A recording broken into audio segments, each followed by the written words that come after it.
ग्वालियर में चल रहे बीजेपी के 3 दिवसीय सदस्यता अभियान में जिला प्रशासन की सहभागिता पर कांग्रेस ने सख्त रवैया अपनाया है।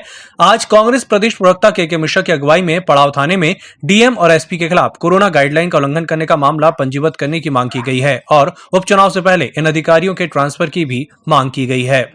कि कोविड-19 को लेकर जो गृह मंत्रालय के निर्देश हैं, जो राज्य सरकार के ही निर्देश थे कि उनका सख्ती से पालन कराया जाए,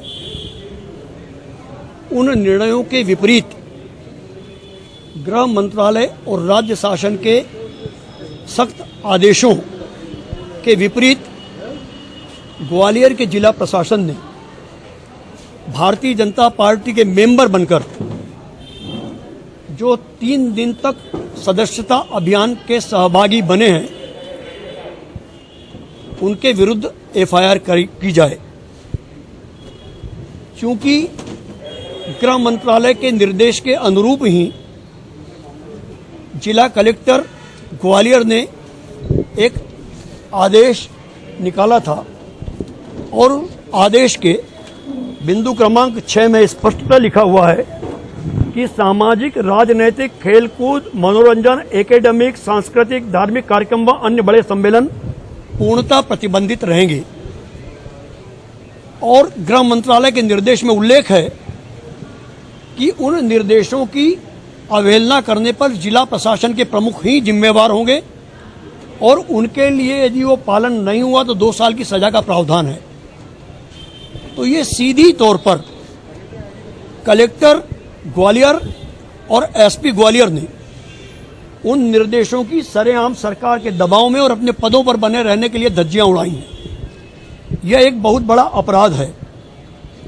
पूरा देश वैश्विक महामारी कोरोना से जूझ रहा है और ग्वालियर जैसा आप दिखा रहे हैं और छप रहा है कि कोरोना से बहुत ज्यादा संक्रमित है।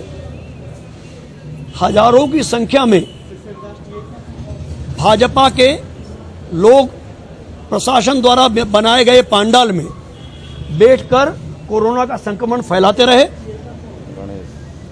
गणेश जी की प्रतिमा के लिए पंडाल पूरे प्रदेश में कहीं नहीं लगे, मगर भाजपा के गोबर गणेशों की प्रतिमा के लिए या उनके लिए पंडाल सरकार ने अपने सहयोग से और प्रशासन ने अपने सहयोग से स्थापित करवाए हैं।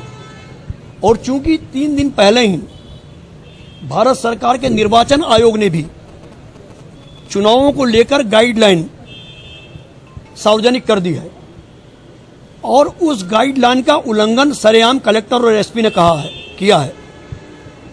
हमने माननीय एडिशनल एसपी महोदय को एफआईआर की प्रति सौंपकर उनसे प्रार्थना की है कि वे इन दोषी अधिकारियों के विरुद्ध एफआईआर दर्ज करें। हाँ, अभी कांग्रेस प्रवक्ता श्री के मिश्रा जी ने यहाँ थाना पड़ाव पर आकर के 4 थानों को संबोधित 4 पत्र दिए हैं और वो हमने रिसीव किए हैं और हम उनका परीक्षण करेंगे और उसमें जो विधि सम्मत जो चीज़ें होंगी एक्शन लिया जाएगा। क्या आरोप है कि मांग चूँकि जो एक भारतीय जनता पार्टी का आयोजन चल रहा है उसको लेकर उनकी कुछ आपत्तियाँ हैं, तो और उन आपत्तियों को उसमें उल्लेख किया है, तो मैंने यही कहा है कि उसको रिसीव करके हम लोग उस पर उनका परीक्षण करेंगे क्या तथ्य हैं और उसके बाद नहीं उनका परीक्षण किया जाएगा। उन्होंने जो बात कही है वो बात उनके आवेदन में है, उन तथ्यों पर हम लोग परीक्षण करेंगे क्या इसकी सच्चाई है और क्या वैधानिक कार्रवाई उसमें होगी। गौरतलब है कि कोरोना के इस दौर में जहां गृह मंत्रालय की एडवाइजरी और गाइडलाइन की जमकर धज्जियां उड़ाई गई हैं, वहीं जिला प्रशासन के अधिकारियों की सहभागिता पर कांग्रेस ने सवाल उठाए हैं। पड़ाव थाना पहुंचकर कांग्रेस प्रवक्ता के शिकायत पत्र को पुलिस अधिकारी ने जांच के बाद कार्रवाई करने की बात कही है। ग्वालियर से ईएमएस टीवी के लिए प्रदीप तोमर की रिपोर्ट।